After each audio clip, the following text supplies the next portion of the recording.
नमस्कार, बुलेटिन में आप सभी का स्वागत है। मैं हूं आपके साथ अस्मिता। सीधे रुख करेंगे उत्तर प्रदेश से मुख्यमंत्री योगी आदित्यनाथ का, जो मैनपुरी में माधवराव सिंधिया की मूर्ति का अनावरण कर रहे हैं। राजनीति की दीवारों को तोड़ करके हर जाति, हर मत, हर मजहब, हर संप्रदाय, हर राजनीतिक दलों के लोगों ने उस समय इस दुखद घटना पर अत्यंत दुख की अनुभूति करते हुए उस महान सपूत को अपनी विनम्र श्रद्धांजलि अर्पित की थी। आज जब उनकी मूर्ति के अनावरण कार्यक्रम में हम यहाँ पर उपस्थित हुए हैं, मैं उत्तर प्रदेश शासन की ओर से और उत्तर प्रदेश की जनता की ओर से श्रीमंत माधवराव सिंधिया जी को उनकी मूर्ति अनावरण के अवसर पर स्मरण करते हुए, उनको नमन करते हुए, उनकी स्मृतियों को नमन करते हुए विनम्र श्रद्धांजलि अर्पित करता हूं। इस अवसर पर केंद्रीय मंत्री और श्रीमंत माधवराव सिंधिया जी की इस विरासत को जन जन तक पहुंचाने वाले केंद्रीय नागरिक उड्डयन मंत्री माननीय ज्योतिरादित्य सिंधिया जी का मैं मैनपुरी वासियों की ओर से, उत्तर प्रदेश वासियों की ओर से हृदय से स्वागत करता हूं, अभिनंदन करता हूं। इस अवसर पर मध्य प्रदेश सरकार के हमारे तमाम मंत्रीगण यहां उपस्थित हुए हैं। मैं उन सबका भी और मध्य प्रदेश से आए हुए हमारे सभी अतिथि पदाधिकारी और कार्यकर्ताओं का भी, मैं जिनका श्रीमंत माधवराव सिंधिया जी से, ज्योतिरादित्य सिंधिया जी के साथ मध्य प्रदेश से अटूट संबंध है, उन सब का भी मैं आज मैनपुरी की इस धरती पर हृदय से स्वागत करता हूं, अभिनंदन करता हूं। भाइयों बहनों, आज यहां पर 238 करोड़ रुपए की विभिन्न परियोजनाओं के साथ ही 173 करोड़ रुपए की 40 अन्य परियोजनाओं के लोकार्पण और शिलान्यास का कार्यक्रम भी यहां पर संपन्न हो रहा है। मैं इस अवसर पर इन सभी परियोजनाओं के लिए मैनपुरी के सभी नागरिकों को, आप सभी उपस्थित माताओं, बहनों को, नौजवानों को इन योजनाओं की हृदय से बधाई देता हूं। आप सबके प्रति अपनी शुभकामनाएं भी व्यक्त करता हूं। भाइयों बहनों, हम सब जानते हैं कि भारत की राजनीति में श्रीमंत माधवराव सिंधिया जी का नाम बहुत शानदार तरीके से, गौरवशाली तरीके से लिया जाता है। सौभाग्य है कि मुझे उनके सानिध्य में, उनके साथ सांसद के रूप में कुछ दिनों तक कार्य करने का अवसर प्राप्त हुआ था।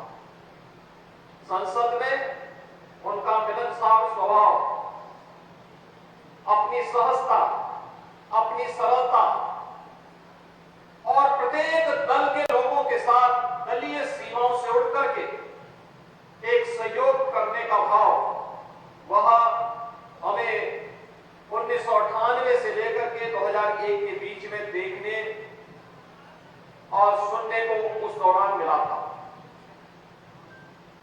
हम सब जानते हैं कि एक बार नहीं, 9 बार देश की संसद में माननीय सांसद के रूप में वे लगातार चुने गए।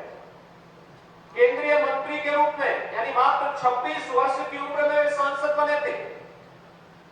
उच्च शिक्षा अर्जित करने के बाद जब वे भारत वापस आए तो राजनीति में प्रवेश करते ही एक सांसद के रूप में उन्होंने अपना कार्य प्रारंभ किया। उनकी लोकप्रियता लगातार उनके सांसद चुने जाने और उस कालखंड में भारत के अंदर तकनीक का उपयोग हो सकता है, रेलवे हो, नागरिक उड्डयन मंत्रालय रहा हो, आज का शिक्षा मंत्रालय रहा हो, पर्यटन मंत्रालय रहा हो, इन सब में जितने रिफॉर्म हो सकते थे उन्होंने मंत्री के रूप में, भारत सरकार के एक माननीय मंत्री के रूप में उनमें करने का प्रयास किया और उसे तेजी के साथ आगे बढ़ाने का प्रयास किया। भारतीय रेल आज भी, याद करिए, 40 वर्ष के बाद भी श्रीमंत माधवराव सिंधिया जी को स्मरण करता है, इस बात को लेकर के कि जो न्यू उन्होंने उस समय रखी थी भारतीय रेल की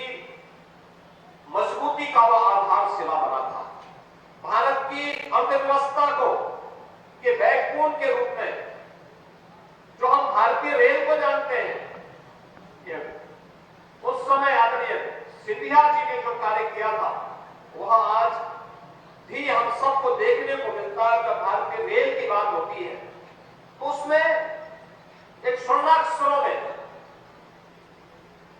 श्रीमंत माधवराव सिंधिया जी का नाम वहां हम सबको देखने सुनने और रेलवे के वर्तमान स्वरूप में हम सबको देखने को मिलता है। रेलवे की भी स्पीड होनी चाहिए।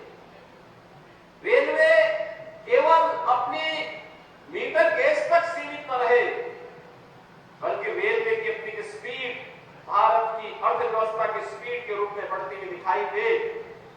शताब्दी ट्रेन की शुरुआत उस समय की एक अद्भुत और रोमांचकारी घटना हुआ करती थी, और मुझे लगता है कि कोई भी ऐसा सांसद नहीं होगा जो ये न मांग करता रहोगे साहब एक शताब्दी मेरे यहां से भी शुरू कर दी जाए या मेरे क्षेत्र को भी इससे जोड़ा जाए।